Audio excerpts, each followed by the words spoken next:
Our music is played 2.5 billion times every single day. Oscar, he's a problem solver at heart. And the CEO and co-founder of Epidemic Sound. The world's biggest music and sound effects library. In the early days of Epidemic, our management meeting and our all hands were like a 1980s rap battle video. Product would come in and say, we built this, we've done this, and then sales would come in, we signed this company, we signed this creator, we signed this thing here. People are like, what? And then they all take a step back. The music department would come in and say, we just signed this artist, and boom! Epidemic Sound sounds like an underdog story. You're going into the music industry, which has been there for many, many years. Now you're going in there and you're saying, we want to change all of this. On paper, the music industry is beautiful because they have this notion of royalty. But it turns out that this is a bit of a rigged lottery. You can't actually win. We've thought about this a lot. And we said, what could be the biggest contribution we could possibly have? And we said that we would love to be the company at Epidemic that gets to soundtrack the internet. What if we're the company that helps democratize access to music to our generation's most pivotal achievement? You look at problems quite differently than the average person, which is why it allowed you and your co-founders to be able to build such an amazing company. Were you always like this from when you were a child? Did you always like solving problems? Oscar, welcome to the podcast. Thank you for having me. Absolutely. Thank you, Oscar, for coming. Oscar, I see that you came here holding a Rubik's Cube and it's currently on the table. I'm assuming there's a reason why you carry it with you all the time. There is. So I've been playing around with Rubik's Cubes for a very long period of time. It started many years ago when I was an even heavier consumer of YouTube. And I saw an episode where Justin Bieber was doing carpool karaoke. Yes, and he got I've asked, seen that one, yes. He got asked about solving Rubik's Cube. And it turned out that the guy could solve Rubik's Cubes. So he was sitting in the car, looking all beautiful, super cool, singing amazing songs, and he solves a Rubik's Cube really fast. And I kind of clenched my fist in my bedroom in Sweden or in the office or wherever I was. And I was like, crap, that guy can pull that off as well? That's not okay. How difficult can this be? So I bought a Rubik's Cube and I sort of hopped on YouTube. Inspired by Justin Bieber. Inspired, yeah. Justin made me do it. Justin made me do it, okay. Yeah. And so I got a Rubik's Cube and I started to play around with it using online video to help me get to a point. And so I found that I really enjoyed it. And so much so that it became almost like an artifact for building businesses and creating value, because like solving Rubik's Cubes is ultimately about problem solving. And it's something that gives me a lot of energy. It gives me a lot of pride. And I came to realize that the only thing that I enjoy more than solving Rubik's Cubes by myself is trying to solve problems in groups with people by building companies. And so now, like in the corridor and meetings, like all the time, I always have my Rubik's Cube with me for two reasons. One, so it helps me concentrate and think, and it can be quite unnerving to meet the CEO, and it's very intense. Yeah. But if it's like your fidget spinner. in a way. But sort of fidget spinner can be annoying, and so I don't really play around with it when people are around. But it more kind of sits on the table, and it's a good conversation starter. But then it's also an artifact and a reminder that sort of things are messy and sort of it looks like chaos. But then after a while, you put some effort into it, and it becomes like perfectly pristine and beautiful, and you can fix it. Yeah. And like building companies is the same way. And so my Rubik's Cube is always with me. I have many. I have 5, 6, like, in the car, in the house, like at work. And so, it's part of my work persona now. I'm sure a lot of people in the company have started solving Rubik's Cube because of you, right? Yeah. Is it true? Yeah, quite a few have. Yeah. Okay, and what's your score right now, like time-wise? Because when we started this, before all of this, I was shamed for my score and timing. So I want to get this clear before we start. What's the time For you the got? record, it's my personal opinion that if you're under 1 minute, like... Okay, thank you so much. Faraz, what's your score? What's your score, Faraz? 1 minute, 47 seconds. And that was when I was in high school and then I stopped. I don't remember it anymore. And so on a good day, I can do this around 46, 47 seconds, which is not great. It's a minute shorter than mine. But you can beat me easily. Like that's not what you said before we started. I think the correct phrase was, if it's under 1 minute, we don't talk about it. If it's not under 1 minute, we don't talk about it. But yeah, I'm at 47 seconds. But again, it's more the process. I mean, the time really doesn't matter. It's just it's very cathartic. I mean, it's something that the world is incredibly digital. this is analog. And it helps you get centered, it helps you relax, it helps you bring down the pace.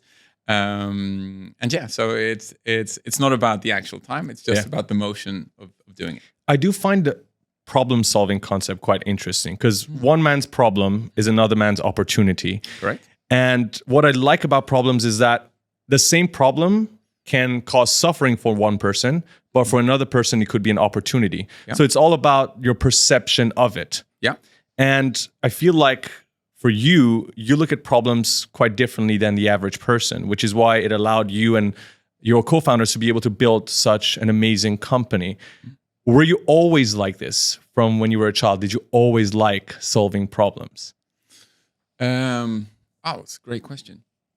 I think the answer is yes. Having said that, I think like problem solving is a muscle, so it's definitely something you can train over time. So I don't want to be dissuasive to people who don't feel that they were born that way. So do you think that everybody has that Muscle in them? to Yes, train, yeah. Okay. I think that everyone has that muscle to train, but again, I think that sort of there's a genetic component. Some people are more sort of better suited to sort of solve problems or sort of train that muscle, but everyone can train it. I'm sort of very convinced about that. I think that in my case, I think there are two things that come to mind when you ask the question. The first one is if I think back to like when I was born. So I'm a Swede, but my parents lived in the UK. So I was born in London, in Westminster Hospital. And I'm born in 1978. So imagine the following. Like you're at the maternity ward, you're standing behind a sheet of glass. There are all these small cots, and there's a long line of babies lying there.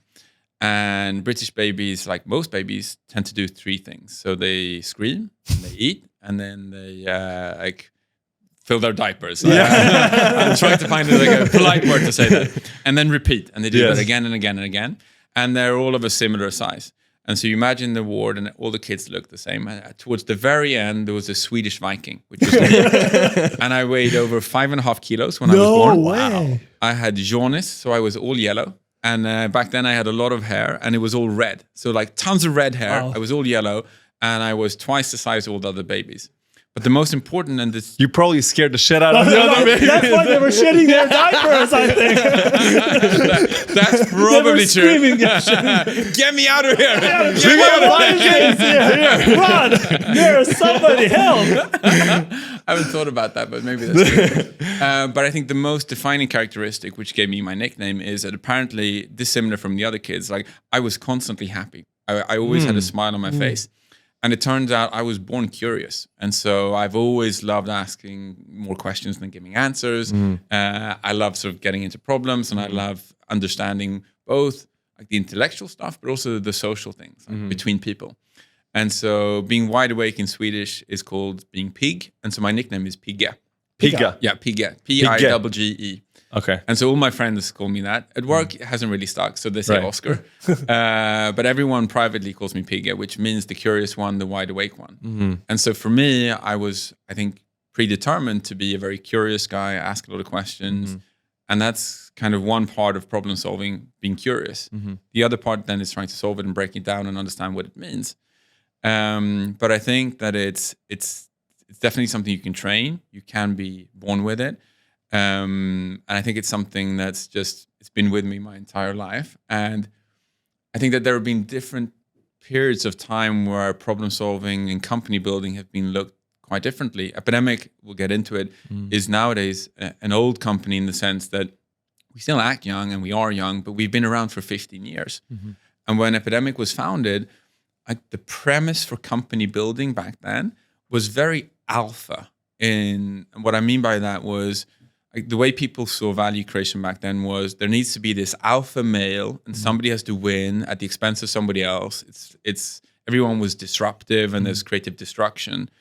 And I took a very different approach together with my co-founders because we said that we don't believe in that whole alpha narrative. We think that if you can get a super sort of talented and intelligent group of people that come together, like one, it doesn't have to be down to one person. It can be a group of people solving problems.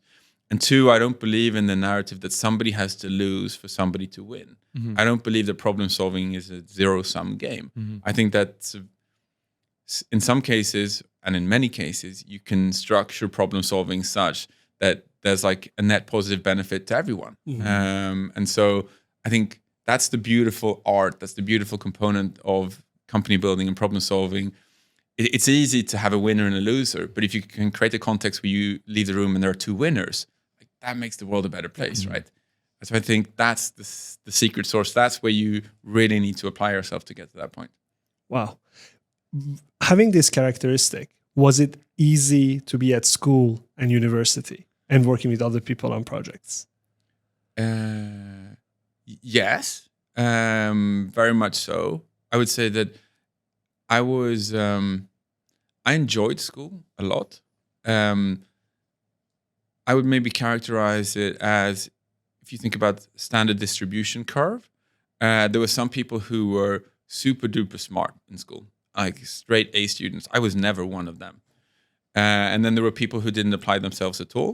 I was never one of them. So I think I was happily somewhere in the middle. So just stumbled upon, I think, balance, enough mischief and doing the wrong thing, and enough focus and determination doing the right thing. I think that in Sweden, and this is my opinion, we have military service. And so everyone... Is it mandatory for all guys? Mandatory. So it was mandatory for everyone back in the day. And then we stopped doing it. Turned out that didn't work. So they're bringing it back now. Okay. And I'm of the opinion, I think that that's an incredible thing to do, because it brings society together. It makes you much more appreciative. I think it gives you the most important trait that there is, which is one of gratitude. Because you understand how it all works and you contribute. But it also sets you up for kind of understanding what's important. And during my military service, I opted for doing like So you did it, actually? I did it, yeah. So you were in London and you moved back I moved back to Sweden when I was 12. Okay. And then I grew up there as a teenager. And then 18, you get the letter and you go do the test. And Were you happy that you got the letter at the time? think a bit nervous, Right. happy, curious. Yes. Yeah. As Okay, usual. all right. Yeah. I did a lot of homework. And I realized that there were two like super cool routes you could go. So one was very intellectual, where you learn new languages. You had to be the smartest in the group. I wasn't, so I wasn't accepted. And the other one was, if you wanted to go extreme, you could go extremely physically. And Right, like discipline and exactly. all that. And so I see. became a Navy SEAL. So I was a Amazing. diver, and then I drove boats in the army, and that was like very physically grueling. And then I stayed on as an instructor because I really enjoyed doing it. So you were really good at it too. Turned out I if was you good turned at out it. to be an instructor at the end. Turned out to enjoy it. But I think that the reason I was an instructor, the reason I was good at it, was the most important life lesson that the military service gave me, which is, I think that a lot of things come down to grit, as in just really wanting something more than anyone else, and devoting yourself to doing something. So I think that sort of bringing it back to grit, I think that that's how stuff gets done. That's sort of the root solvency of so many different situations. And so, that's the characteristic, I think. And after the military service, were you starting in a job or did you go back to study? What was life like after that? So after military service, which was, the brain is an interesting thing, right? Because you only remember all the fun parts. So back then, a lot of things in military service were grueling, tough, but I romanticized it a lot because I'm a romantic. So I think back about it, it was just amazing and everything was great. But working as an instructor, you were able to save a little bit of money. And so what I did, I'm a passionate skier. So I love to ski downhill and cross country, and I always have. And so I moved to Val d'Isère, which is in the French Alps in Europe. And I decided to become a ski teacher. So I lived there for 6 months and I just skied. The idea was to learn French as well. I did nothing of that. So there was just partying and skiing. And I was doing like all the bad things, which is great.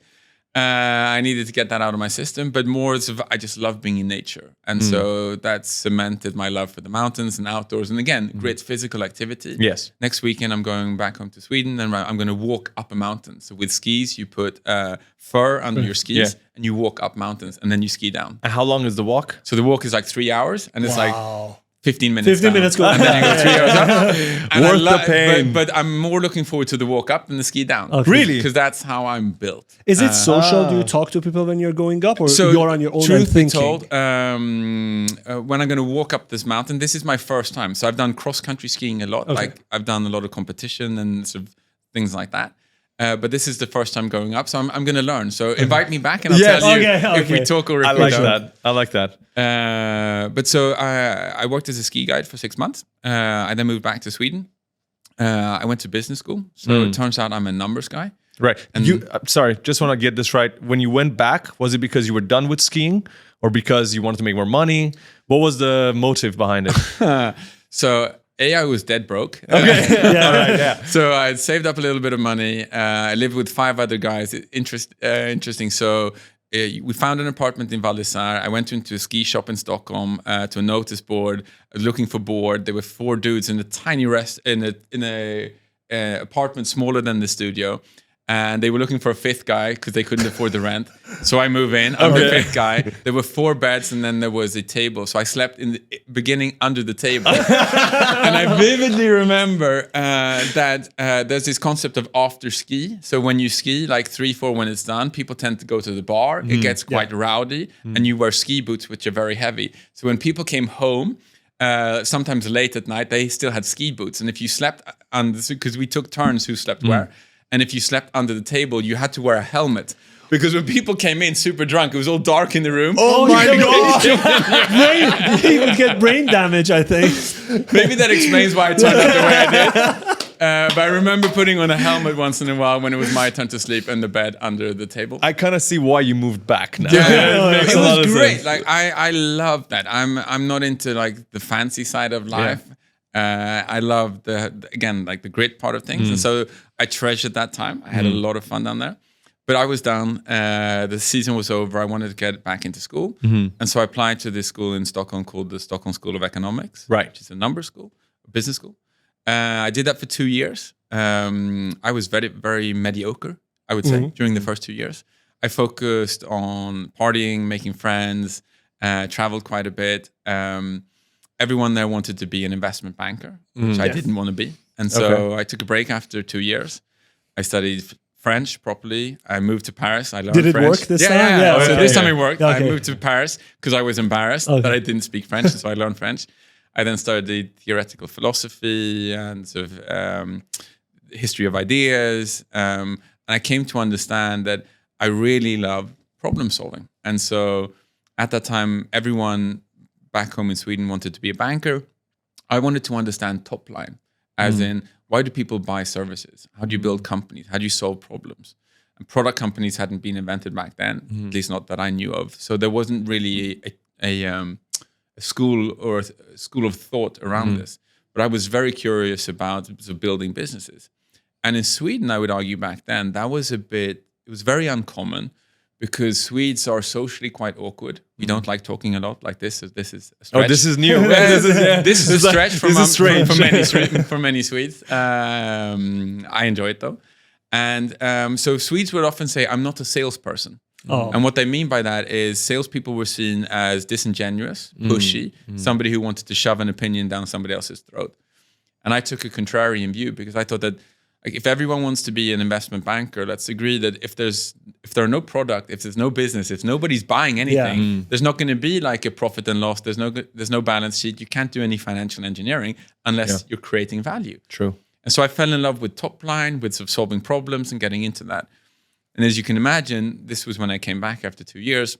When you start doing something that you're passionate about, whether it's storytelling or if it's Rubik's Cube solving, you start to become really, really good at it. So I went from being mediocre to suddenly ending up top of my class, and I applied for a scholarship. And somehow I was accepted at Wharton, which is this MBA school in Philadelphia. So I moved to the US with my then girlfriend, who's now my wife. Spent a little less, somewhere between half a year and a year in Philadelphia. And for me, that was incredibly formative. Because there was this term that they used at school there, which they called themselves ferocious learners. And I was like, okay, what does that mean? And the best way I was able to distill what they meant was that once in a while, the professor, he or she would get a cold or be sick, and they'd miss class. And they'd send out like an email and say, sorry guys, there's going to be no class today. And if I were back home in Sweden, everyone would be like, that's too bad. You go buy some beers or some sodas, and then you have a picnic and you have a nice day in the sun instead. And in the US, they did the exact same thing. But before they left for the park, they sent an email to the professor saying, we're sorry to hear you have a cold. We hope you get well soon. When can you give us our makeup lesson? Should we do it on Saturday evening or Sunday morning? Because we really want to understand like the concept that you were supposed to explain to us. And it kind of early on dawned to me that this was one of the best schools in the US, which is one of the best education systems in the world. So I early on got a sneak peek to see what global talent looks like. And I kind of saw where the bar was set, and I saw how ferocious they were about, they really wanted to understand stuff and get into first principles. And I got this realization that, okay, if I want to make a dent in the universe, this is the level of operation. Like, this is where we need to be as individuals or as company builders or as nations. Like, this is what the best of the best. This is how they talk. This is how they think. This is how they act. And they're ferocious learners. It's like, I love that phrase. Yeah. I've taken it. It's a big part of Epidemic. We see ourselves as ferocious learners. So I learned all that, and then I moved back to Sweden. Wow. That's crazy to me because I truly appreciate the concept of traveling, exploring. Because if you just stay in one place, one country, your whole life, you'll only be limited to the culture of that country and how people act in that country. And for you to be able to experience all of these moments, be it in France, be it in the US, you get to learn so much more from different cultures and how different people operate. And I feel like I would always suggest people who can afford to travel out to be able to experience new things, to do that as early as they can before they start taking up jobs and before they start forming their opinions in life, because it allows you to see so much more and learn things about yourself that you never knew were possible. I completely agree. And I would take it one step further. I'd say it's a two-way street, because before we sat down, you sort of shared like Persian heritage, Canada, Malaysia, back here. I've lived in sort of many different places as well. And I think that there are two interesting things that happen. So one is internally, to your first point, you understand and you learn much more about yourself by putting yourself in different contexts. I think the other component that you get is the external component, which is living in many different cultures and parts of the world at a young age. It's very formative, because I think the expression is fish out of water. Because if you're put in a context where you don't understand all the cultural rules or all the social rules or the references, that forces you to be very attentive, and it's kind of a sink or swim. So I think that before the age of 20, I'd moved 14 times. Wow. And that was never a bug. That was a feature, because I'm eternally grateful to my parents, because I hear a lot of people now saying that I don't want my kids to change teacher, or we have to move schools. And I take a contrarian approach. What do you mean? It's like the best thing ever. You should change teacher, school, friends, like town, country quite often. Because the best gift you can give your kids as a parent is you prepare them for life. And if you give them social skills, like you have to learn, how do you make friends? How do you make connections? Am I a good listener? Like, can I understand this culture? Can I bring something different? Like, how do I assimilate and then ultimately sort of fall in love with a new culture and a new way of being? The more times you can do that, you become like a social ninja. Like, it's such a powerful thing. And I think that that's very, very important to me. I think it's a huge part of why we like to build things and why we're able to attract very talented colleagues from all around the world, because there's that empathy. And maybe also there's something interesting with people who don't have the standard views, but rather can see things from many different perspectives. That's very true. When I was working in a company and I used to hire people for the team, the moment I realized someone has immigrated from one country to another, that would be a plus point. Because I knew when they immigrate, they had to find new friends, adapt to the new environment. That's automatically a good social skill that somebody would have. If somebody immigrated multiple times, that would be a special bonus for someone when we want to hire. Completely agree. You moved back to Sweden after that from the US. Is that right? Yes. And is that when Epidemic Sound started right away? No. So I think that people in my environment might say that it was a surprise that I became an entrepreneur, because my mother was definitely is entrepreneurial, less so on my dad's side. And so it wasn't super clear cut that was going to be the route. And the school I went to didn't really promote entrepreneurs back in the day. And I was a bit lost when I left school. I didn't know what I wanted to be when I was an adult, even though I was well into adulthood. And so I took the easy way out in terms of I became a management consultant. So I worked for this American company called the Boston Consulting Group, BCG. And I did that for almost 2 years. And this is not a humble brag, but I was a very mediocre consultant. I really appreciate the skill set. They're ferocious learners. They're very good at breaking down super complicated problem sets. I learned a lot. But ultimately, that wasn't my element. I couldn't focus on the things that I enjoyed, the things I was really good at.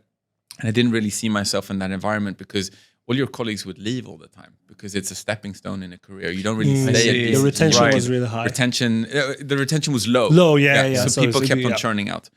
And so I left after 2 years and I did a lot of soul searching. My wife was working at a entertainment company, a TV broadcaster. And if I take a step back and I think about Sweden, like Sweden is not a religious country whatsoever. Nobody goes to any kind of institutions during the weekends, and nor do we talk about that kind of stuff at work when we meet. Instead, people consume a lot of television. It's like 10 million people, huge country. It's all empty. And so we make a lot of content. And come Monday morning, you talk about, did you see Dancing with the Stars or this new film? Did you see that? And so that was the cultural glue that sort of brought people together. And my wife was working in that industry. I got approached by a TV production company called Zodiac, making TV shows. And there was something very alluring about being part of building social fabric. Like if I can build the TV shows that people are going to watch and talk about, that's a small way for me to contribute into society because I want to make stuff such that I can pay it forward. They were looking for somebody who could make coffee. So this is a great coffee. I make awesome coffee. So I made coffee at the office, but I also acquired companies. I helped do our IPO. And then I threw office parties as well. And I'd done this at school. Wait, that's a very You wore a lot of hats. wide range of responsibilities. And I loved it. And so I think that one of the things I think is super important, and I don't know if you're about giving tips to your viewers and your 100%. listeners. 100%. But I think that for me, one of the biggest things, and there are many learnings, many mistakes that I've had to learn from. But I think that one of them is like, don't be prestigious, as in don't fall in love with titles. Put yourself in a place where you can be useful. And I definitely think that there are two different kinds of work. So some jobs you earn and some jobs you learn. And what I mean by that is you typically want to start with jobs where you learn stuff. So I worked at BCG first. Salary was very high. Prestige was incredibly high. I did learn a lot, but it wasn't my element. So I left to Zodiac. I took a massive haircut. It's called, like when you go down in salary, you go down in prestige. All my friends were like, you're an idiot. Like, you go from this like great company, you're making coffee at a TV show, TV station place. Did they say it's a bad decision? Everyone said it was a bad decision. Everyone said it was a bad decision, but I 100% knew that this is a brilliant decision because I can come into a place and I can learn something completely different.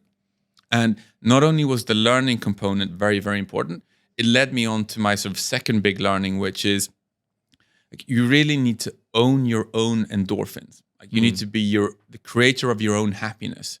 And one of the most powerful ways of sort of boosting your endorphins is you need to put yourself in a context where you're different. And what I mean by that is when I was at BCG, everyone had gone to an Ivy League school. Everyone was an insecure overachiever. Everyone was very quantitative. And the only way that you could distinguish yourself was working 95 hours instead of 85 hours like everyone else. Like that was the metric. That's it. Because everyone was homogeneous. And I joined this TV production company called Zodiac Television. And I remember vividly, like one of the first things that happened, because like, I was this guy who could do a little bit of everything, but I was ultimately a numbers guy. And so I'm sitting in a room similar to this in size, at a table similar to this, and it's a brainstorming meeting. And the idea was that we need to come up with a TV show that we're going to pitch for a broadcaster because we're a production company. And people had pink hair. They were wearing kilts. They looked dramatically different from myself and like everything I've ever seen before.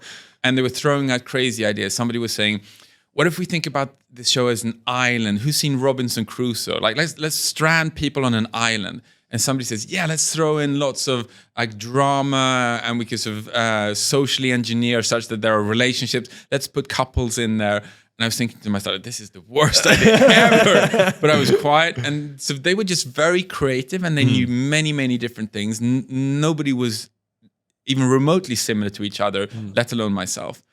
And so they brainstormed this idea, which eventually became a format called Paradise Hotel, which became a huge success as a TV format many, many years sort of later on. And so we're sitting in the room and we're approaching, I think, 5. And then towards the end, somebody who's more senior in the room says, yeah, but we need a budget for this show. Like the show is there, but we need a budget. And everyone cringed. Everyone looked like either somebody has farted or somebody's died. This is not good. And I lean forward and I put my hands up like, I'm good with numbers. I can do a budget. And they go, Oh, really? This guy wants a thing. Yeah. And it's 5:00 and everyone stands up. This is Sweden. And they all go home at 5. And again, the importance of being different. So I go back to my desk. I come from BCG. I work 90 hours a week. Yeah. So I sit down on my desk. I open it. I put in some good music, playlist. I start crunching models. I build sort of the So now you're in your zone. I'm definitely in my zone. I'm doing my jam. And maybe it's like 9:00. I've done the whole thing. And I send it out to everyone in the team. Go home to my wife. And she's like, are you home? Like 9? Like you're not working all night? And I say, we can have a late dinner. This is a beautiful evening. Come back to work the next morning. I get in maybe at 8, and this is TV production, so there's nobody there. It's 9, there's nobody there. And at 10, people start dropping in. And then one after one, so people come by my desk, and they go, so Oscar, we had this meeting last night. And I go, you mean at 5? Yeah, that's what I said last night. Clear differences. Sure. Yeah. And you were supposed to do a budget. And I go, yeah. But I already have the budget in my inbox. I'm like, yeah. When did you do it? And I said, well, I did it last night, of course. And they pop an eyebrow and they go, oh, you worked during the evening. And it kind of dawned on me that sort of people are built different. They build different things to the table. And I realized there and then, and sort of the story kind of captures all of the years I had at Zodiac, which were fantastic years. They were grueling, but they were fantastic. But the importance of, if you put yourself in a context where you're different, such that your contribution is valued, 2 things happen. And the thing that I could intellectually understand was that the output is probably going to be better. 1 + 1 does equal 3, because different components can create a richer picture. So that was the thing that I could get. But the thing that changed my life that I didn't understand was, if you put yourself in that context, what happens internally, back to the dopamine point, which I want to bring full circle, is when you're in a group where your contribution is valued, where you're different, and when you're learning from someone else and you're bringing value to the table, you feel such a huge amount of pride. You get so much dopamine. You feel that I'm creating value, this is great, and you feel really good. And so that creates this perpetual upward moving circle where you want to produce. You're driven by curiosity, not by like being called out as a fraud. You're driven by contributing, not by sort of being afraid of falling behind all the other high performers that you have in the team. And so just sort of putting yourself in a context where you're different just so much safeguards your own opportunity to create value, but also feel good about yourself. So that's always been part of like building companies. I want to sort of incorporate these ways of thinking. Like, so heterogeneous group of people instead of homogeneous. Make sure that you optimize for building endorphins, like creating that team feeling where you just want to. In the early days of Epidemic, I would say that our management meeting and our all hands were like a 1980s rap battle video. So like people were standing in a ring, feeling the beat. Somebody jumps in and starts pop blocking and showing their moves. Yeah. Somebody does the robot, and we would have our departments operate that same kind of way. So first, the product would come in and say, we built this, we've done this, and then sales would come in. We signed this company, we signed this creator, we signed this thing here. And people are like, what? And then they'll take a step back, and it was always music at the end. Like the music department would come in and say, we just signed this artist, and boom, the room would go crazy. But sort of engineering that kind of a culture such that it's driven by curiosity and contribution and different things. Like everyone left those meetings like, next week, I want to bust the biggest move in that ring because I'm going to build this, or we're going to hire this person, or we're going to do this kind of thing. Who brought those culture to these meetings? You did it, right? You brought it from Zodiac to Epidemic. So I really want to highlight that we were 5, and we are 5 co-founders of Epidemic. And I can't emphasize that enough. We're filming this here in Dubai. We were at this big conference yesterday, and there was this African proverb, which I have close to my heart on the wall, which I just chuckled as I read yesterday. It says, if you want to go fast, go alone. If you want to go far, go in a group or go many. And so we were 5 co-founders. And 2 came from the music side of the equation. 2 came from the content creator side of the equation, myself being one of them. And the third guy was a guy called Hjalmar, who came from just building scalable digital businesses sort of repetitively. And so the 5 of us sort of merged together, super different as individuals, very different in terms of what we could bring to the table in terms of value. But just sort of all of us coming together at that time, that's what created this outcome. So it was never down to this one person. So I bought some of the culture, they bought other parts of the culture. And as long as you are that ferocious learner and you try and I hate the expression steal with pride, but Steal like an artist. yeah. So copying is like the highest form of flattery, Yes. and there are many Yes. different ways of putting it. And so like taking best practices and experiences from many different places and molding them together, I think that's more how we got there, as opposed to it, again, it's not this one alpha male beating the table saying that this is the way. Rather, we're curious and we get there in a different way. So just to connect the dots here, you were at Zodiac. Yep. This is before meeting the other 4 co-founders. Correct. How did that happen? So you're at Zodiac. You're now part of this team that's creating all these amazing shows. You found your footing. You like what you do. Yeah.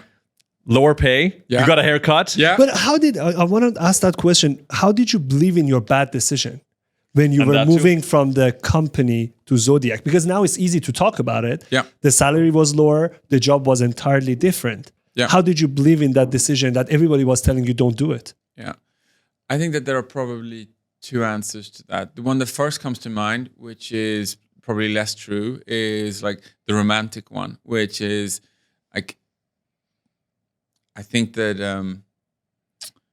I think it's interesting in life that in general, small decisions that we make tend to be over-engineered. You can pull out an Excel. Nowadays, you ask ChatGPT, but basically you do a sort of cost-benefit analysis, whether this is a good idea or not. And these are the pros, these are the cons, and you make a decision. But I found over time that sort of, as you move to the other side of the spectrum and you make the biggest decisions in your life, they're anything but logically driven. So if you're looking to buy a house, you go to an apartment, and suddenly this is the place where I want to live. You can't explain it. You just feel it. Why does that sound familiar? The same is true when you have a partner, right? So, or you meet a man or a woman, and suddenly she's the one. Like when I met my wife, it was just like, she's the one. There was no cost benefit. It was just, it hit me like a ton of bricks. It would be funny though if you went to ChatGPT and asked them pros and cons. Yeah, let's not go there. Marriage is costly. That's a different podcast.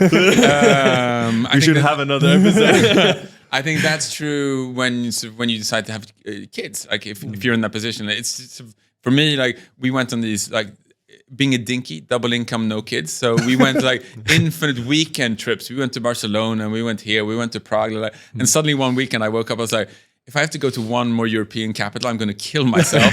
I want something else. Like kids is the things, right? And the same is true with work. I would argue, like when you go to interviews, you interview, and then you come back from the interview, you talk to your partner, like this is the place. Like I can't explain it. I want to work with these people.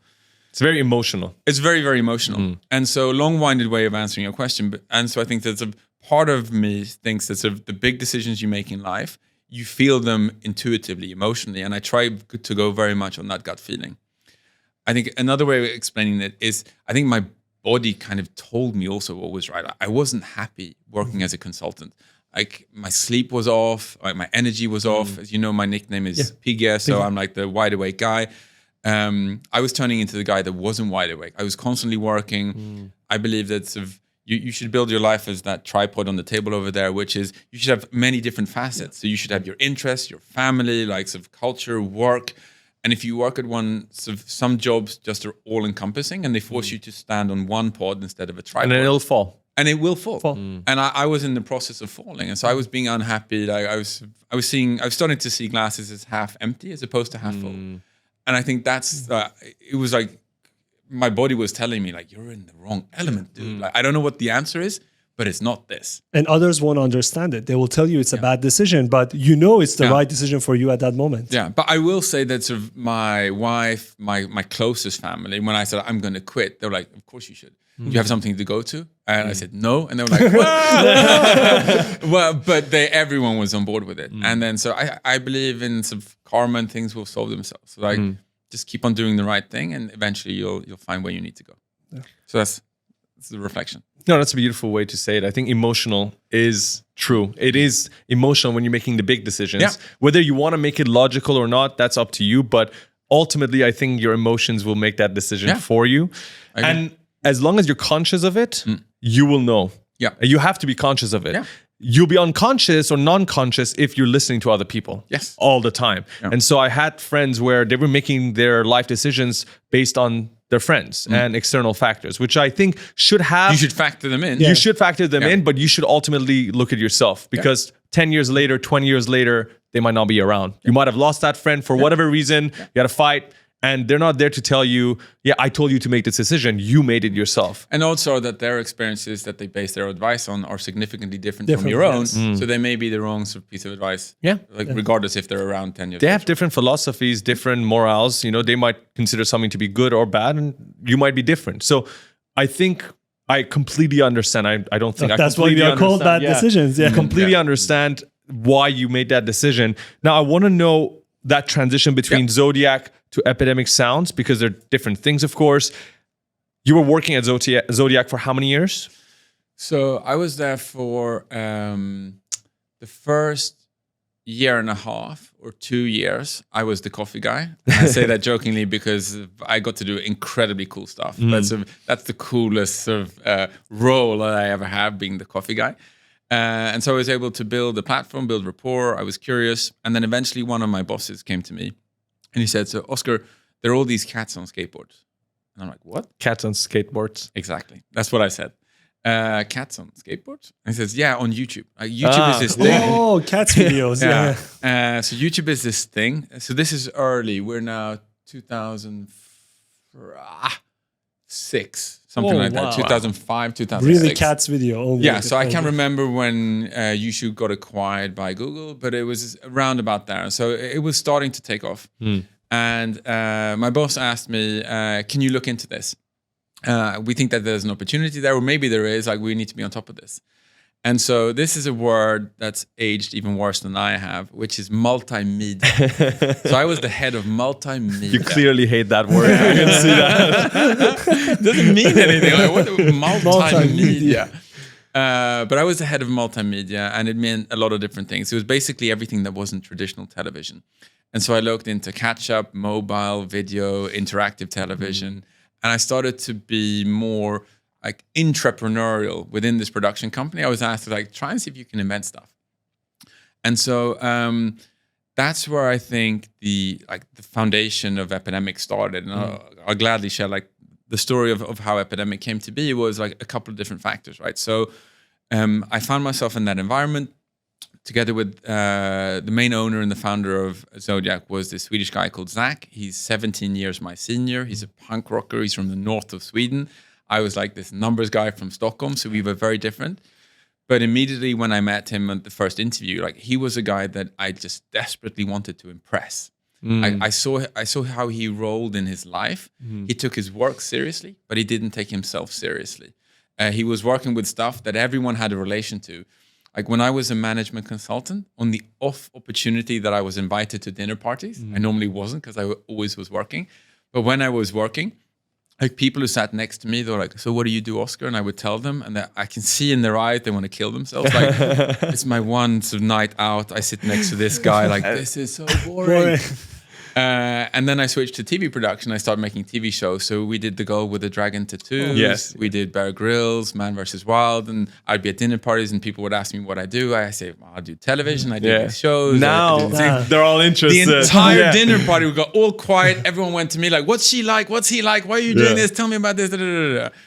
And so I realized. So now you're the cool guy. So yes, ish. But that was sort of meeting Zach. And so he took his work seriously. He didn't take himself seriously. He was doing fun stuff that was relevant. He was creating content and context for people. He was commercially much more successful than anyone I'd met in the business world that I'd seen. And I thought that if my life turns out to be anything like his, I'm going to be a super happy camper. So I just wanted to impress him. And fortunate for me, like the feeling was reciprocal. Like I was younger, but I was very, very high energy, very attentive. I wanted to learn, and we hit it off like immensely.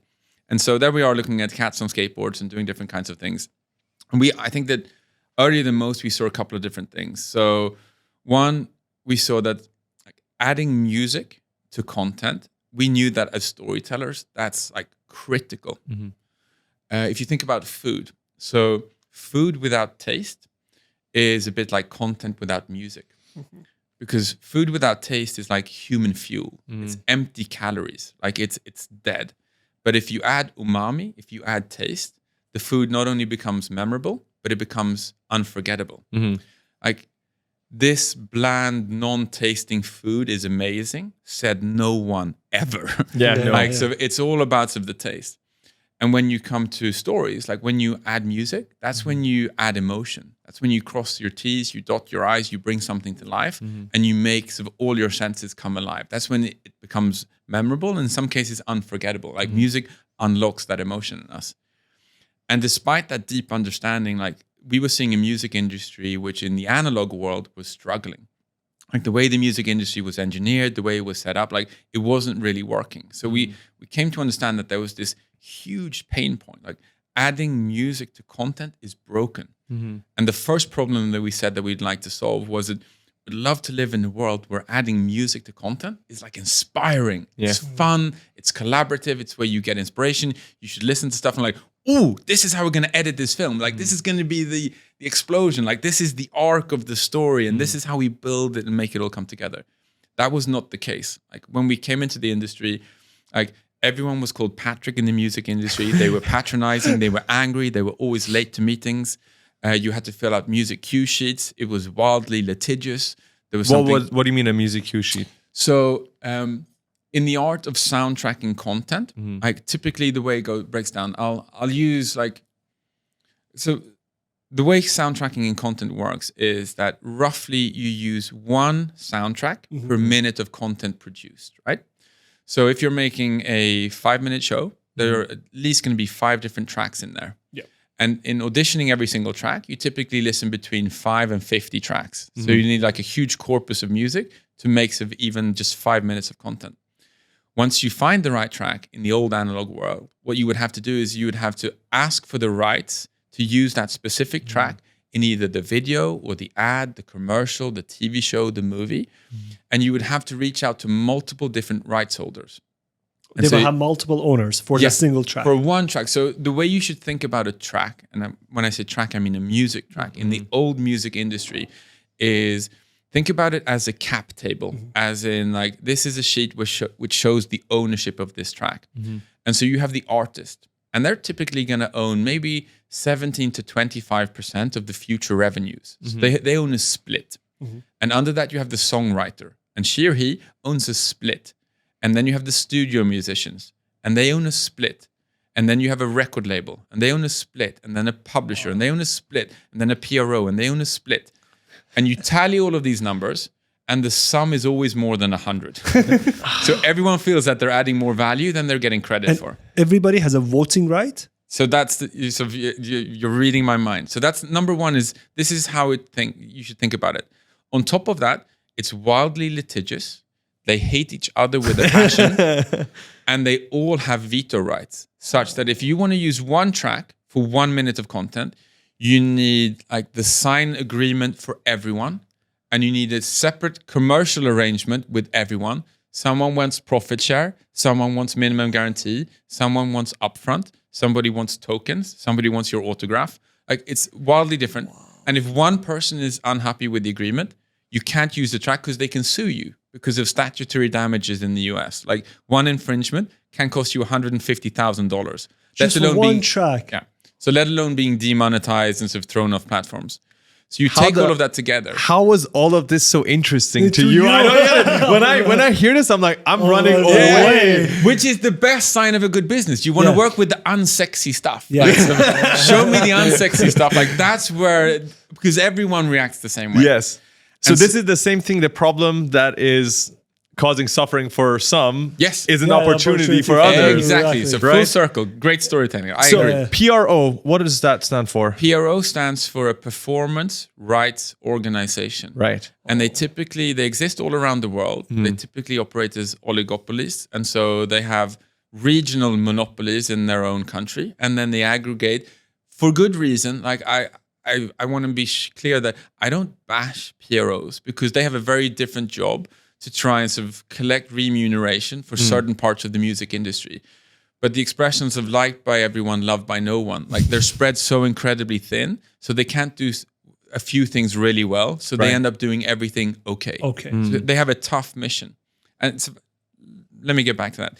So you have the cap table. It's representation. Nobody owns the track. They're all fighting. There are veto rights. So as a storyteller, when we were making TV shows, they would be commercial hours 44 minutes. So there would be 44 tracks. Each track has like 6 people I need to talk to clear them for one TV show. I'm making a series of 12. So you can imagine like using music was a nightmare. And we were afraid to get sued. We would bring in interns so we could blame them. We used less music. And the entire industry was like, why is it so difficult to soundtrack content? So the first problem we wanted to solve, we took a step back. And we said, we want to live in a world where soundtracking content is delightful. So that was the first one. So this was demand. And then we looked at supply. Like, what does this problem look like from the side of from an artist, like the music industry? And we dove into the music industry, and this is why it's important to be 5 of us, because we could get all the perspectives, we could talk to all the experts and eventually the lawyers, and we saw that on paper the music industry is beautiful because they have this notion of royalty, which means that we laugh together and we cry together. Because on paper, if a track is used a lot, you get a lot of royalty. If it's used a little, you get very little. But it turns out that this is a bit of a rigged lottery, in the terms that you can't actually win, because you had to fill out these music cue sheets that I referenced. And if you got a spelling wrong, or a number or a name or a reference, like none of that money would trickle down. On top of that, you saw that 99% of the content wasn't used at scale. And so there was no royalty. So they weren't seeing money being paid. There were also multiple different rights holder in this chain. So when the money got paid out, the PRO took some, the neighboring right took a bit, then the record label took some, the publisher took some, and at the end of the line was the artist, and they got a bit of money. And they looked at that and said, "Is this it?" And everyone said, "Yep." And then they went to Lidl, to the post office, and they had to work other lines of work because they couldn't make end meet. I can't imagine how many artists became demoralized after starting that art. Yeah. And realizing I can't make a living from this. Yeah. Pressure from parents, pressure from siblings, and they're From like, society, yeah. holy And shit. so that was the old paradigm. And we looked at this and we said, clean sheet of paper. Like, wouldn't it be amazing if the music industry was optimized around helping artists as opposed to middlemen? Like, wouldn't that be like a good starting point? What if people could thrive through their passion, through their skills, and see their music distributed and monetized across the planet? So these were like the 2 problem sets. Like, we want to live in a world where adding music to content is fun and seamless. We want to help create a music industry which is great for artists and for creativity. And we realized that these were 2 sides of the same coin, because they could be connected. Because the following happened, right? Going back to cats on skateboard. So it's about being like in the right place at the right time. We saw that the internet in its first incarnation was text-centric. It was all about text. And then we assumed that over time, we think the internet is going to move to being picture-centric. This is before Instagram, so 2004, 2005. But then we said that we passionately believe that over time, the internet is going to be a video-centric medium. And we based that on first principle, which was we think that humans, like the user interface that suits us best is video, because it carries much more information. And if you add music and sound, it carries emotion. And it's a super efficient way for us to communicate. So we said that UI is going to win. And so we said, okay, so there's an opportunity here. And then ultimately, I think we saw that earlier the most. And then the way for me that this came together, and the way I think about it and talk about it, is that Sweden is this tiny country. We're 10 million people by the North Pole. We speak a ridiculous language. We're very good at standing in line. We don't have that many superpowers. But besides standing in line, like, we're very strong from an engineering perspective. So it makes sense that we sort of lean into tech. We're very good at music creation. Like, we have the Abbas of the world. We have the Aviciis. We have the Swedish House Mafias. We have the Spotifys. Like, we come from a long heritage of that kind of stuff. And it made sense for a Swedish company to have these ideas. And for me, it's like, the idea of Epidemic is the following. I'm now 46. I turn 47 in a few years. I have 3 kids, my wife and I. I think that 20 years from now, even 15 years from now, it's reasonable that I'm going to have grandkids. Right? So our oldest is 17. So I vividly can see 20 years from now, I'm in Stockholm. I'm heading down to my favorite museum, which is the Vasa Museum. It's a big ship. We soundtrack it. So you go into the museum, you hear our music everywhere. It's amazing. But I'm heading there 20 years into the future with my grandkid. And she's going to look at me. And at some point, as we're heading there, she's going to go, Granddad, I've done a lot of thinking about you and your generation. And I'm like, huh. And she goes, yeah, I think that the thing that put your generation on the map, you almost blew up the planet from a climate perspective. You saved us last second, so thank you for that. But the thing that really sort of was your contribution to future generations was that you invented the internet. I cannot think of a world that doesn't have the internet, because it's the nexus of everything we do in my generation. It's how we communicate with each other. It's how we educate. It's how we entertain. It's where I see the doctors, where I buy my groceries. Like, it didn't exist before you guys. Like, how cool is that? And I'm like smiling and shit. I was like, yeah, so we built that. And we did it. Boom, we did it. And we head into a candy shop because I'm going to be a bad grandparent. We're going to buy sweets and candy. And then we're going to leave the candy shop. And then at some point, she's going to look at me again and she's going to go, but Granddad, if that was your generation's pivotal moment, can you remind me? And I'm like, yeah, sure. What was your contribution? Oh, shit. Now that's it's the oh real. shit. Now That's it's real. the oh shit. Like, please tell me that you threw your hat in the ring, that you contributed. Like, did you understand what was going on? Did you help out? Or do I need to be embarrassed for you and for my family name? Like, so what was your role in that? And we take this very seriously. The founders, we had this discussion many years ago because we think that that's a likely scenario. It's one that gives me a lot of anxiety, but nowadays a ton of energy, because we'd love to. We said that, look, we've thought about this a lot. We're Swedes. We come from this heritage. We see the world moving in this direction. And we said, what could be the biggest contribution we could possibly have? And we said that we would love to be the company at Epidemic that gets to soundtrack the internet. What if we're the company that helps sort of democratize access to music to our generation's most pivotal achievement? What if we can help turn the internet into this mosaic to the best of our species? It's where all of our culture, all of our education, all of our knowledge, all of our humor, all of our humanity is on full display. We think that this is all going to be in video format. We think it needs music. We think that music is like the higher arts. It has no like functional purpose. It's just it's a testament to like where we are as a species. And we want that to crown content creation, because we want emotion and feeling to be at the core of the internet, if that now is our generation's biggest achievement. So when we think about Epidemic, like, we're solving these two problems. We want to soundtrack the internet. As such, we've changed the rules of the game. So we went from the old world that I explained. We said that we want to place a massive contrarian bet. So at Epidemic, we want to acquire 100% of all of the rights up front. So there's no veto. So there's the no table that we were talking about. We want to get rid of the table. We want to pay artists handsomely up front, such that we can make sure they make a living. We want to turn around and provide a service to the world's content creators where we uniquely can say that we're dissimilar from everything on the planet. Because if you sign up with Epidemic, you can use all of our software, all of our music, all of our AI, on all of your content, of all on your platforms, in perpetuity, on the moon eventually when Elon gets us there. But like, we can clear everything, because dissimilar, we own 100% of everything. And we have one mission, which is to help soundtrack the internet. So we have the best catalog, the best understanding of how you tell stories, how you recommend music, how you help people feel something, in the pursuit of making sure that the internet is our species' most beautiful thing. Okay, so I love that mission. It sounds very compelling. I'm just trying to understand it, because as we discussed earlier with me and Farhad, we were scared. The first time we heard about what you guys had to do when you described the cap table, Epidemic sounds like David and Goliath, an underdog story. You're going into the music industry, which has been there for many, many years, way before you guys were formed. And they have all these rules and regulations and legislations. Now you're going in there and you're saying, we want to change all of this. We want to make it better for some of the stakeholders, and it will impact the other stakeholders maybe in a negative way. So how did you go in positioning yourself so that it is appealing to everybody, all the right holders and all the stakeholders?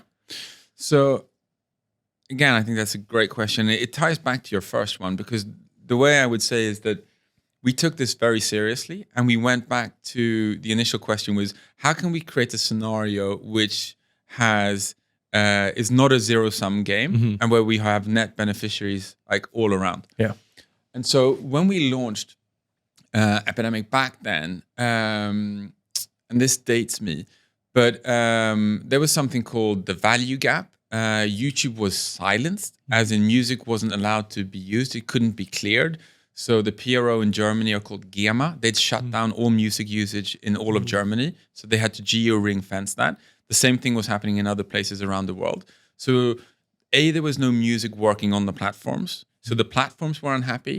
The music industry didn't understand. They were unhappy. They were unwilling to take the risk. And to their defense, I can't blame them, because if you think about when streaming paradigm happened, I'm a proud Swede, but I have mixed emotions when I say that Pirate Bay started in Sweden. And so like the music industry was collapsing. Like Kazaa was from the Nordics, Pirate Bay was from Sweden. So the industry was like literally falling off a cliff. Like from like Fågel Phoenix, we saw Martin and Daniel come from Spotify, and they sort of helped resurrect and change the music industry. But it was like a near-death experience where like change was very painful for them. So along comes this next medium, which is social media and video. And I can understand that they're hesitant. They're like, we need to understand this. Because last time around, like we almost all died. And so they took a step back. So they were frustrated. Platforms were frustrated. Content creators were frustrated. So we came in and we said, okay, we don't want this to be a zero-sum game. So we said, we're going to re-engineer this from the bottom up. We want to build a model that's complementary. We don't want people to have like a Rosemary's Choice. We don't want them to have to choose like one kid in front of the other.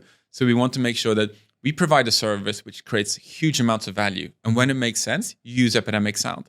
It's a different model. It's one of ownership. Like it's engineered to help content creators soundtrack their content. And then there's a music industry that works in other facets, and you can use that separately. So we designed it in a way such that we created huge amounts of value for the platforms, because many of these platforms are advertiser driven. So they're dependent on massive distribution to get eyeballs to sell ads. And if they can't distribute content, they can't get eyeballs and they can't get ads. So when we came into the equation, we said that, look, we're dissimilar from everyone. We own all the rights. We can sign a piece of paper. We can warrant and guarantee and indemnify you that all of our music can travel everywhere. And they were like, yes! Finally. We then went to and it's not at the detriment of anyone else, because currently, like, our biggest competitor there wasn't music, it was silence. Right. Like, so we were competing against silence. That's how we sort of framed it to ourselves and to the industry, which made it much more like easier to people to relate to.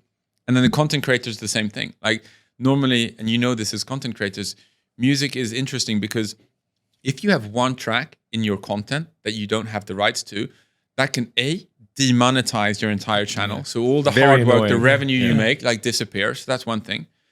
Two, if that happens like 3 times in a row and you have like a shitty IP owner after you, you can get copyright strikes. So 3 times you're out, like then your channel is dead.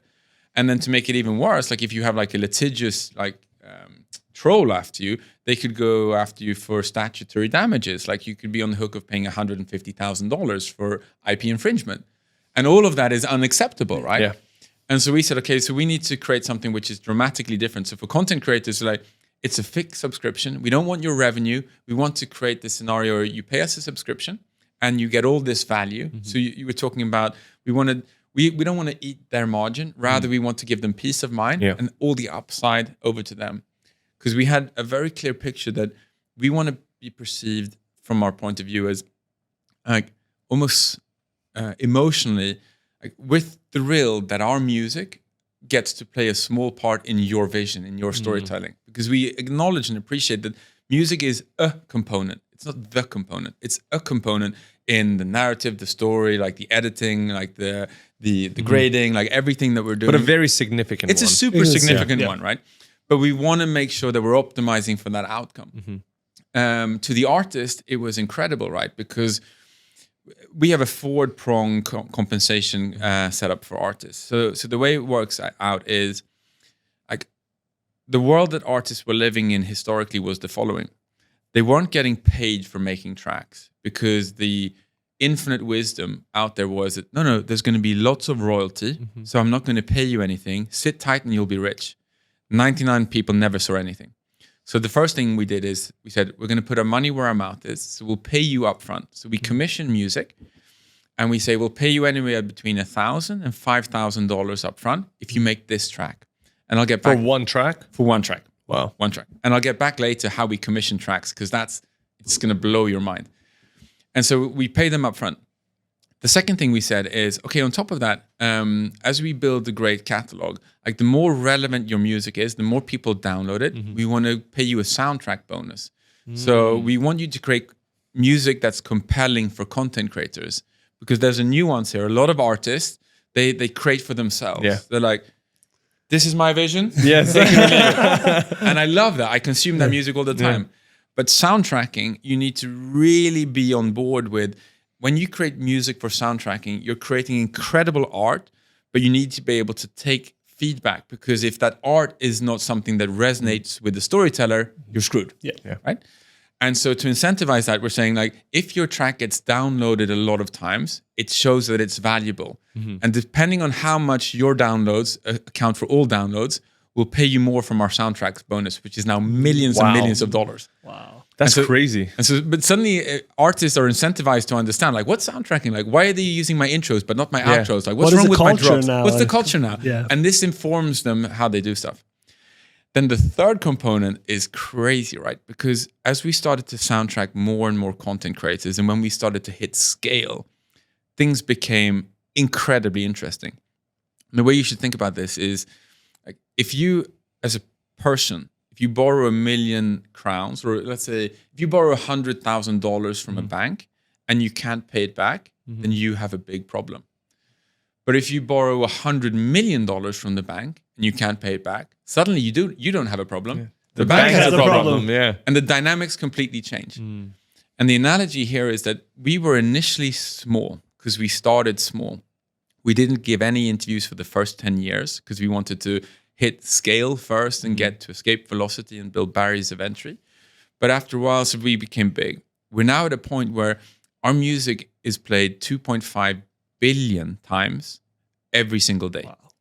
That's insane. So we soundtrack, like, significant parts of the internet are now soundtracked by us.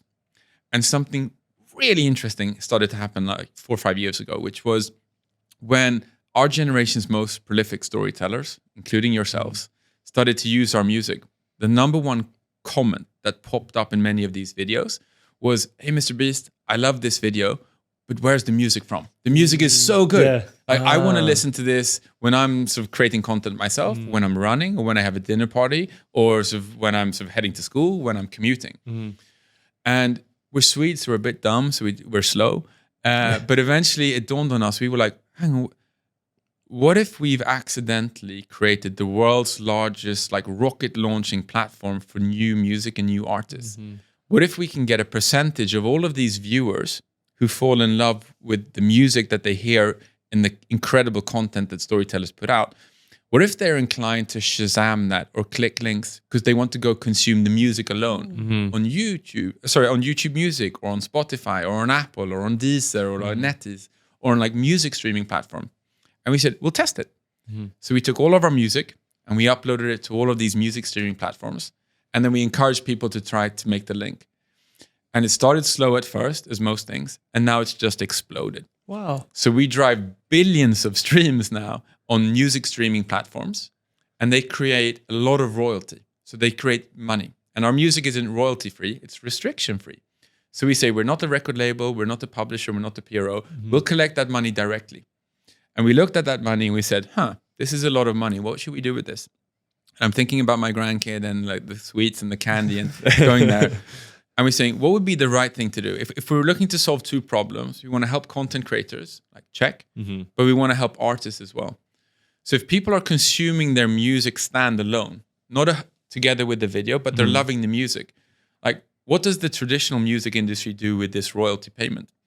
And typically, the middlemen take a huge chunk of that. So end of the day, like, between 20 and 50% of the royalty would end up with the artists themselves.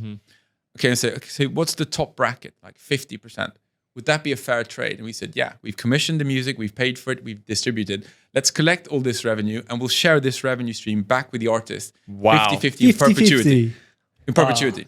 Wow. So we started pumping out money into the artist community. And that's when shit went ballistic. Because, like, suddenly all the artists were like, wait a minute, you're not background music, you're something else. Like, your story, you're soundtracking the You're internet, musician, your music. yeah. I'm an artist, I'm blowing up on these platforms, I'm getting like hundreds of thousands of dollars per year. Wow. Like this is crazy. So we went from having hundreds of artists reaching out to us to like thousands to tens of thousands. Suddenly everyone wanted to be part of this ecosystem because we were delivering on our promise. Great for creators and great for storytellers. So you potentially got even artists discovered by soundtracking some YouTube videos, right? We do it all the time. Wow. And this is great because many storytellers on YouTube, they want to help discover like new art. And so part of our value prop, part of how we design our service is to help people find the hidden gems, the stuff that nobody else has used. Because dissimilar to pop culture where everyone gravitates towards the norm, we spoke about Justin Bieber before. Yeah. Our job is when you're soundtracking your content, it's unique. Like, I'm telling my story. I want music that tells like my emotion. And so that's why we use both search. We also have something called stems. So we realize that we record every single track in separate instruments, such that if you hate the saxophone, you take it out. If you love the vocals, you add it. If you dislike it, you take it out. Now we're adding AI to that so we can speed it up a bit. We can slow it down. We can make it perfect for the vision in your head, while at the same time respecting the artist component. So we're using AI to superpower creativity as opposed to replacing it. Wow. This is also interesting to me because this was not something you planned out from the very beginning. This is something you discovered as you kept on servicing both the supply and demand, right? The musicians and the artists. But yes, and it's back to the whole, like, I do not believe in the whole alpha notion, because I think the historical way of building companies is everyone stumbles upon stuff like this. And then you create a narrative around it, which is, I'm an alpha male genius. I saw this all the time. This was the plan. And you tell that story. Like, we had no friggin' clue. Like, we were just sort of moving along and trying to listen to like the content creators and to the artists as much as we could. And we found all these incredible opportunities where if we played around with the Rubik's Cube, like, we realized that this way of doing it, it turns into 1 + 1 = 3. Like, we can be even better for the storytellers and even better for the artists, which kind of gets me to the like how we commission tracks. If I can just speak to that. Of course. Yeah, of course. And so I think our first innovation was maybe the legal one in terms of music. So we understood that this is a new way of acquiring music that we think can benefit artists and content creators. The second one was that we built incredible software on top of that. So like, there's web, there's mobile, there's API, there's integration, there's plugins. You can find us in DaVinci, you can find us in Adobe now. Like, we're everywhere where content creation happens. That was wave number 2. Wave number 3, I would argue, sits around AI, but it sits around scale. Because when you get to a point where we get 2.5 billion pieces of signal every single day. So we know what the internet sounds like. We can see in real time, what are people listening to? What are they playing? What are they downloading? What are they liking? What are they adding to playlists? What's resonating on short form, on long form? What are the different platforms? Like, where's the adoption? Because we own all the music, we can collect all that signal. Yeah. So we have like a matrix picture of this is what the internet sounds like. And when you're big enough, like, that gives you a very high level of confidence. So we can see in real time what the world's most prominent content creators are searching for. And we can see when stuff goes up, when it goes down. We can see when the play to download ratio is off. We can see when a lot of people are liking things, when the comments are saying, I wish this was more like this. Like, this reminds me of something. And when you accumulate all of that data, we get a cheat sheet. So we take every quarter, we take all of our data, and we look at what the world sounds like, and we look at what's working, what's not, what they're after, and we look at the direction we want to take. And that's how we create our briefs. So our data is like a huge part of creating the brief. So we know that when we commission tracks, we know that there's a demand for it. We don't have to gamble. We're like, I wonder if Mongolian throats of singing is a thing. We know that this is what they're looking for, and we can commission that. And we then put it out and we direct it to the right content creators. We get their feedback. And suddenly it's a very powerful loop that we can help supply meet demand. The job is, of course, we don't want that to be homogeneous. We want it to be heterogeneous. So you have to sort of push the funnel out in the darkest corners where you really need to sort of push the envelope. But it's interesting, like, how you can get that scale to help power it. So now, what the content creators are telling us and what the viewers are showing us informs what we're creating, which creates this incredible flywheel that sort of the more the product works, the more value it creates for both sides of the equation. Wow. Hence, like the 1 + 1 is 3. So in terms of analytics, of course, you get the number of downloads for every track on your website. Do you get the number of plays of that video that use that soundtrack on YouTube? Yes. Because we hold all the rights. So it will give you a report basically on different platforms. That's very This is powerful. how much is being played. We can see what the comments are. We can see where it's being uploaded, how it's being forwarded. Like music is a very powerful asset. And it's, again, it comes You should back have to tremendous amount of data. Data, now. yeah. Right. High quality I'm just data, thinking about accurate it. data. Yeah. That's why you can commission tracks now. And you can say, what is the trend? What people like, what people don't like based on different region and countries. But it gets even cooler than that, right? Because now we're at a point where if you layer, as we've all moved into an AI world, I think that there are a few things which are super relevant, right? So in our world, like there are 3 things that need to be true if you want to be a net beneficiary, according to us. So one, you need access to proprietary data. And so we have huge amounts of data, both the music and the usage and what scenarios and what segments of tracks and what sort of elements people like. You then need access to models such that you can pipe that data and start to train upon it. And so we have access to our own models, but also the entire world has gone more open source, and you can use like sort of llamas of the world and whatnot. And then you go into reinforcement learning loops. And so you need a lot of signals. So when you put stuff out, you want as much signal, human reinforcement learning, to tell you, is it good or is it bad? Yeah. And that's where it's handy being the biggest soundtracking company in the world, because we get 2.5 billion pieces of signal every day. When you feed that back to the data and you start creating these different loops. And so building this becomes very, very powerful, because nowadays what we can do is we can work across different modals. And so if you take your raw footage and you upload it to Epidemic Sound, what we're now able to do is we run AI, so we can see if, let's say that this is a beautiful shot of Dubai, and we look at that.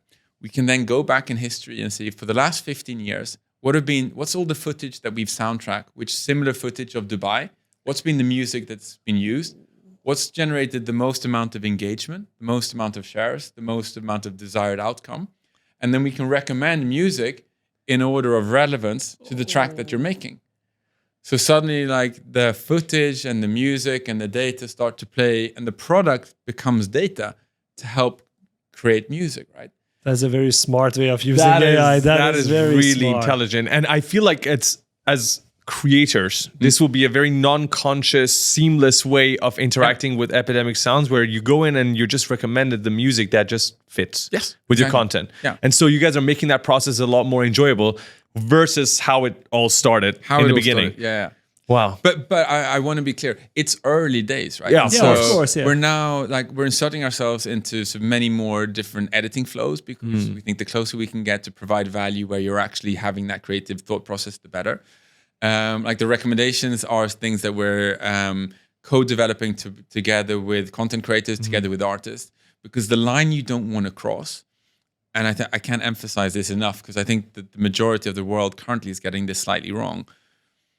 Like, the promise of AI to me is not that humans do the washing up and the grocery, and that AI writes the music and the books that we eventually sort of want to read. Like, the promise of AI is that I would like to have time to write these books, create these videos, such that sort of AI could do all the boring stuff. Like, that's the world that we're sort of rallying around. And so, as such, you need to really, like, love and appreciate the fact, as content creators and as artists, there's like intrinsic value in telling a story, in like having agency over how you will something to be.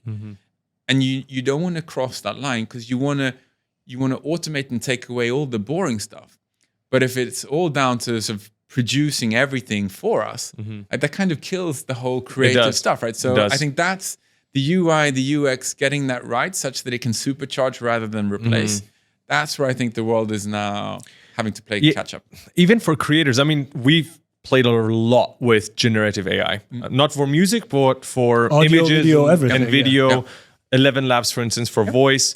And it's amazing as tools that help us efficiently increase our speed and also effectiveness of content.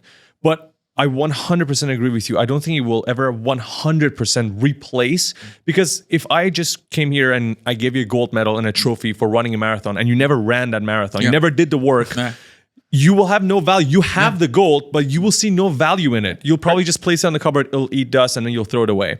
It doesn't mean anything to you. Exactly. So the music is the same thing. I mean, we can generate music probably later on. There's no question in that. There's AI models that do that, but there's no value in it. We as humans always put value in the work that we put in as creators. And also at the same time, it's about respecting other people's work. So when you go to the opera, for example, here, the reason you care about it is because the actor on stage or the singer has spent years crafting and learning, and you can see that talent, and that's what you like. Yeah. So for me, I think it's really interesting how you guys are actually using AI to help creators.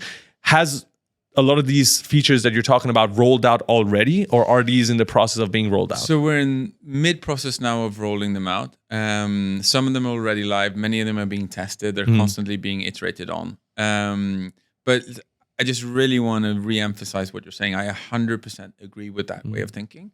And I'll give you an example of how we think about it. So we think that as you think about AI, there are three distinct ways where we believe that we can create value.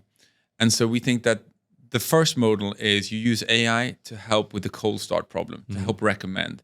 So dropping footage, videos, links, references, using AI to supercharge tagging and suggesting music, like, is wildly valuable. We then get to point number 2, which I think is slightly overlooked, because the third one is obviously generative AI. So the second one would be adaptation of sound.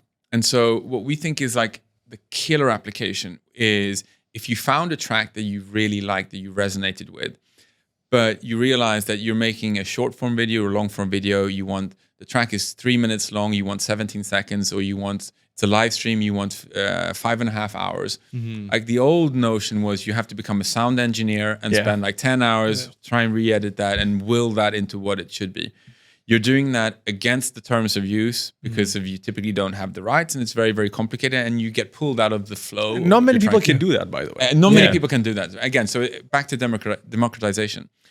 What we've now just launched is the ability to start to adapt tracks. So you can sort of automatically adapt the length. We're playing around with how we want to adapt the feeling, like the mode, like we can sort of change the tempo. But at its core, it's the same track, right? And I think that why that's so important is if you imagine a world, like from the artist's perspective first, I've created this track, and the way it's been put together, I love this track. And there are roughly, I'm going to make this up, there are 10 specific content creators who think that the way I've made this track is incredible. And as such, they're using it. And that's then generating distribution for me, which is generating royalty, and I'm monetizing it. The day Epidemic introduced sort of adaptation of tracks, they allowed for the amount of content creators to go from 10 to, let's say, explode to 110. Because there are 100 more people who could make it just a little bit quicker, a little bit slower, take out the saxophone that I loved but they didn't love, or just mute it at the right point of time. So suddenly it's the same track. Like I'm true to like the vision, but we enabled it to be adapted. So suddenly 110 people are using it. Like the distribution has 100x. And if you're fortunate, the revenue has 100x. So as well. the musician is going to be earning more from the same track. So suddenly like AI is superpowering an artist, right? So that's a beautiful thing. And then you go back from your perspective. And to your point, I love I'm going to steal that with the medal and the trophy and running a marathon. Because imagine you're creating this piece of content, you find this video, this piece of music, which you think is great, but it's not right. And you want to invest time. Like I want to adapt this to sort of mix this up with an Afrobeat track and make it maybe a little bit slower. You're allowed to do that, and suddenly you've made music. Like you've collabed, you're remixed. You're suddenly Calvin Harris, like without having to be an artist, because you don't have to think it up from the beginning. But their creativity has inspired you. You adapted, and suddenly you've been allowed to create some more bespoke content, which nobody else has used because you've helped make that track. So it's like a win-win scenario, but you need to get that balance right. And I think that's where it becomes like so interesting. That's why this is hard. It's fun. It's like the biggest room. The biggest room. This is the 8 by 8. Yeah, it's like an 8 by 8. Biggest problem we'll ever solve in our generation. I think biggest problem we'll ever solve. We should be grateful that we're here. Like so the opportunity to try and solve this. Like we should be humble. But we should be so excited about stuff. This happened on our watch. Like it's an incredible opportunity.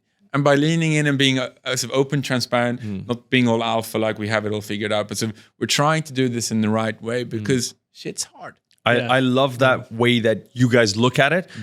nobody knows what's going to happen. And that's the beauty of it. We're all trying to figure this out together. And I think anybody who acts like they do have it figured out is probably lying, because even the AI companies don't know what they're making. they're not. At some point, they're just experimenting, right? They're technically scientists right now experimenting with something that is more powerful than anything we've ever created. It's very interesting times. It's very interesting times. When did you guys start experimenting with AI? Was it a long time ago that the research started? 4 or 5 years ago. Okay. So Something like that. that's before GPT and all coming out. Yeah. There's definitely been a huge accelerant, right? Yes. But I think it crystallized what sort of different frameworks were working the best, where there was most promise, and so it's been accelerated. But it's something that we've been at for the longest period ever. I'll give another example in terms of like truth trumping smart. So when we initially launched Epidemic, the reason we pulled together stems, or why we split all tracks into stems when we commissioned them, was because we knew firsthand as editors, when you find the track that you like, that singing was super irritating because it was exactly where the voiceover was supposed to be, and you had to recut stuff. And so we thought to ourselves that what if we have like 4 different separate channels so you can turn it on, turn it off? That would save so much time. Yeah. So that was the initial thinking. We had no clue that fast forward 10 years later on, this sort of innovation would mean that we happen to have the world's best catalog of music, where we have 100% of all the rights to all the stems, to all the training data to build great AI models. We can't take credit for that. It was more just luck.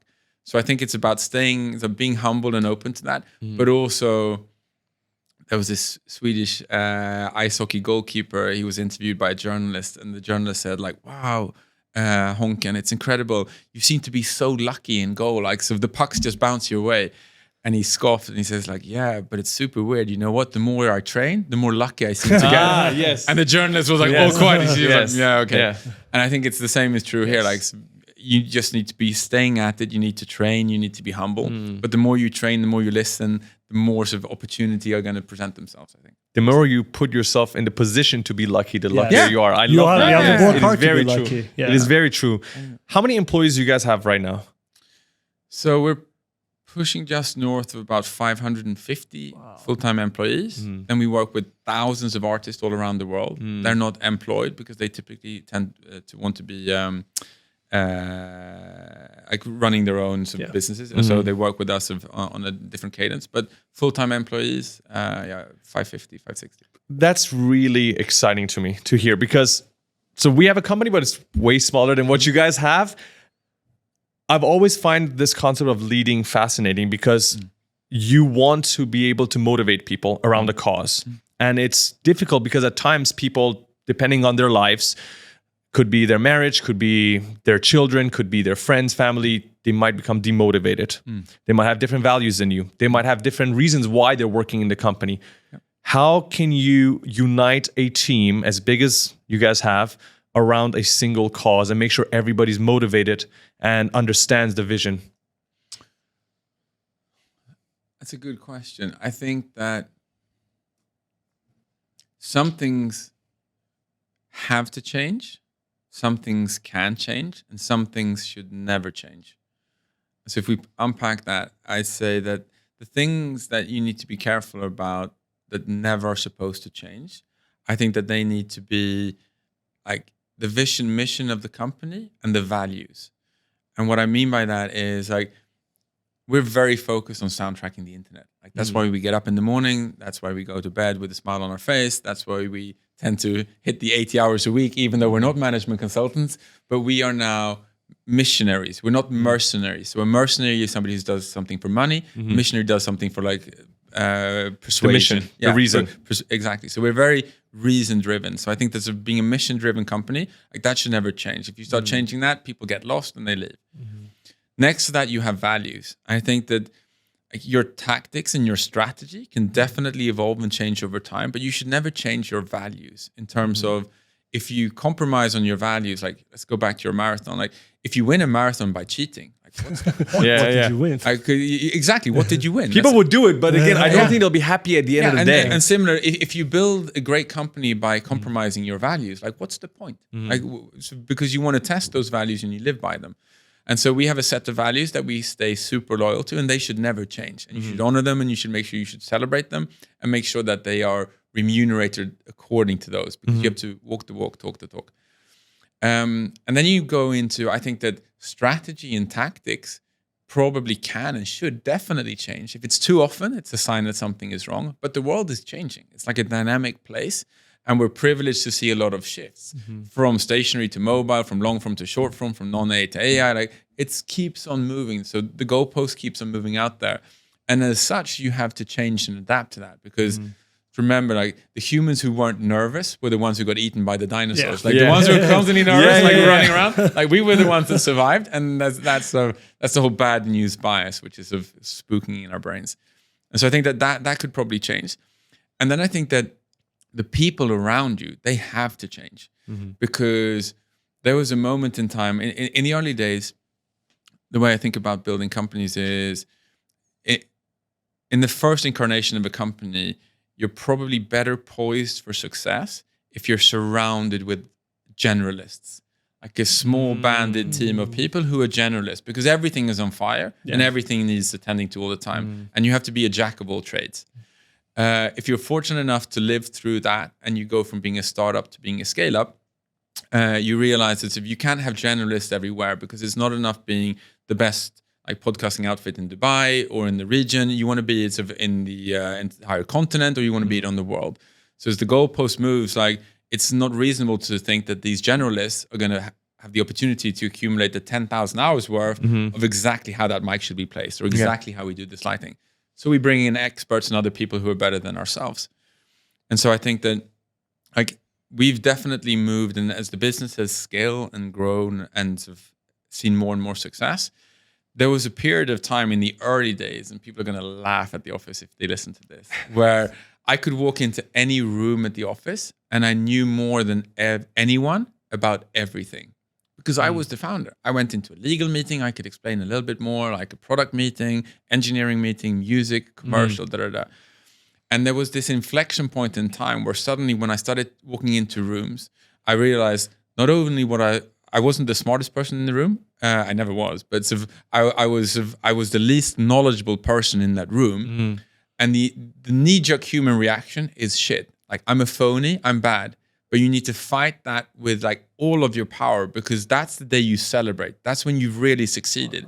When you realize that everyone else in the room knows more than you do, that's when you're a good company builder. That's a shitty feeling. But you have to embrace that. Feeling. That's a great But I feeling. understand. I'm looking forward to that feeling. It hits your self-esteem. It hits your, like, sort of, am I valuable? Am I losing my edge? But you really need to sit down and have a discussion with yourself. Embrace yourself ahead of that, because if you hit that point where everyone else knows more than you do, you've done a great job. Then begins the next job, which is you have to re-educate yourself to find your sense of worth and purpose, through not being like the hardest pulling husky. Like, my mental model of building companies is, this exposes me as a Swede, right? So you're in the mountains and you're on a dog sled with huskies pulling the sled, right? And so there are typically 10 dogs pulling the sled, and then there's a sled. Epidemic is 15 years in the making, and for the first 10 years, I was the alpha dog on the sled. Like, I just love putting on a harness. I love pulling. I love getting sweaty. I just love having this big chunk of rock that we're going to pull across this mountain. I like doing it together with the other hounds. Like, we're loosely bound together. We have different competencies, but like, I really love pulling like crazy. The company grows and grows and grows. And then eventually I found that, so at some point I realized that, shit, like, my job now is to stand at the end of the sled. Like, these huskies are now stronger than I am. Like, the left one, the right one, the middle ones, the back ones, like, the better sync. So everyone has more competencies than I do. I'm standing at the sled. My job is to look at the horizon. Like, that ice looks thin. I wonder if we can really go over that. Should we go around the forest there? Where can we make a fire? Okay, maybe we can melt some snow, get some water there. Oh shit, that's an actual wolf. We should probably move in this direction. So the job is, like, you get you out have of the more harness. wisdom, so you sit back and you try to look based on what you've experienced before. Being the front man, now you try to analyze and guide everybody else. That's the job. But as an entrepreneur, and you'll feel this too, like, you risk becoming depressed.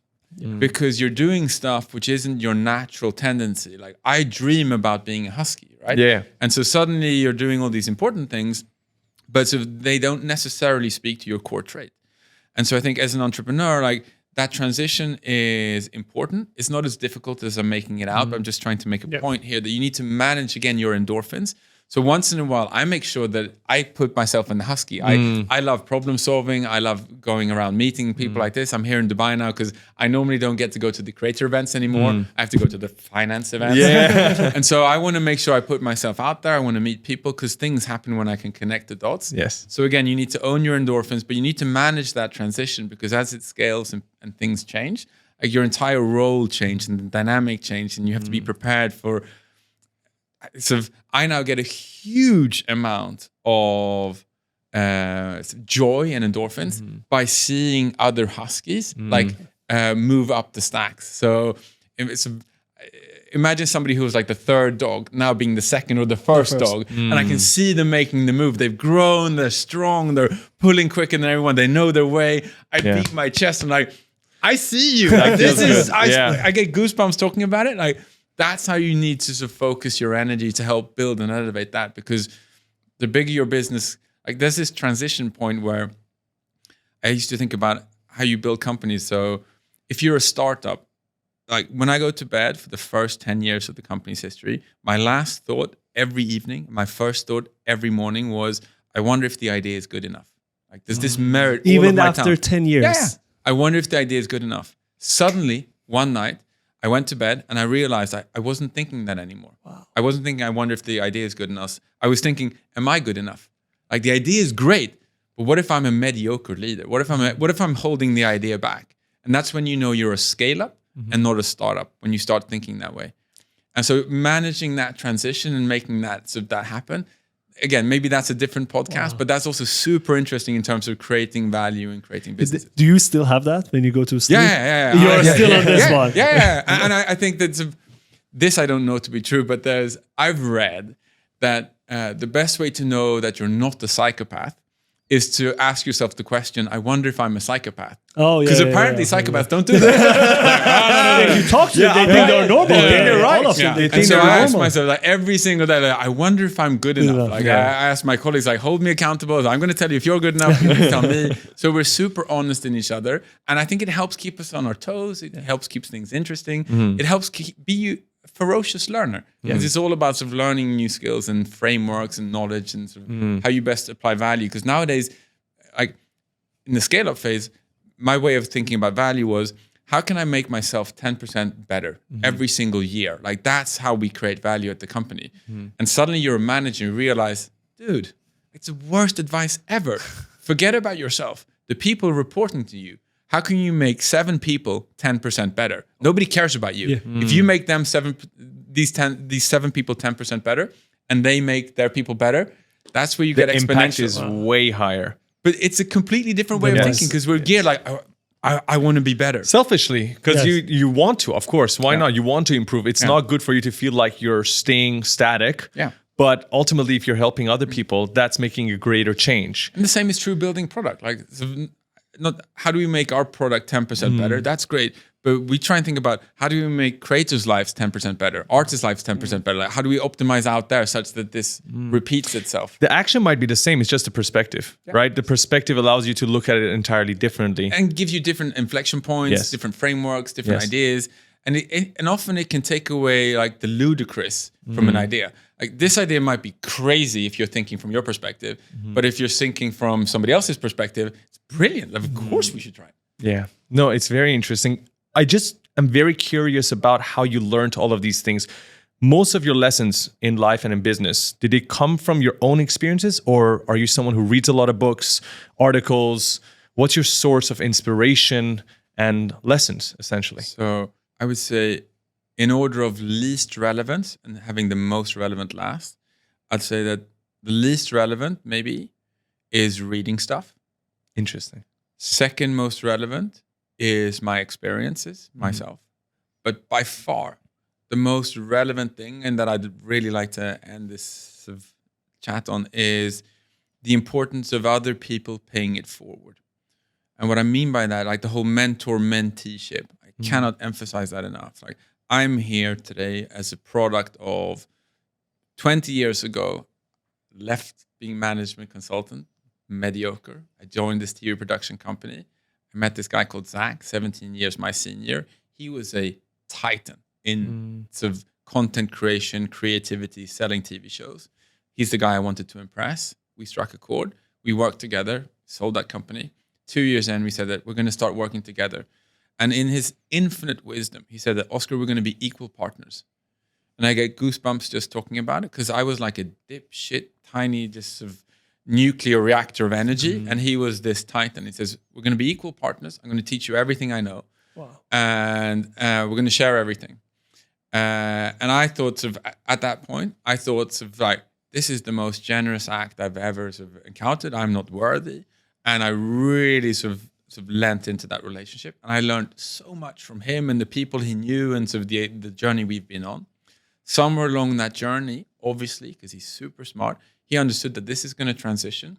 So Zach is now retired. He sits on our board. He's a grandfather. He has a house in Palma. He's still very much involved in the business. But the journey that he's been on through me has also been equally super rewarding. Like he's 60 plus. He's more tuned in than any 17-year-old on this planet because of what we've built together. And just like the infinite gratitude. And if I like to recommend anything, like pay it forward. Like be very generous with your advice. Ask for advice. Try and find these mentor-mentee ships, both upwards, like when you're young, but then as soon as you come downwards, and just pay it forward.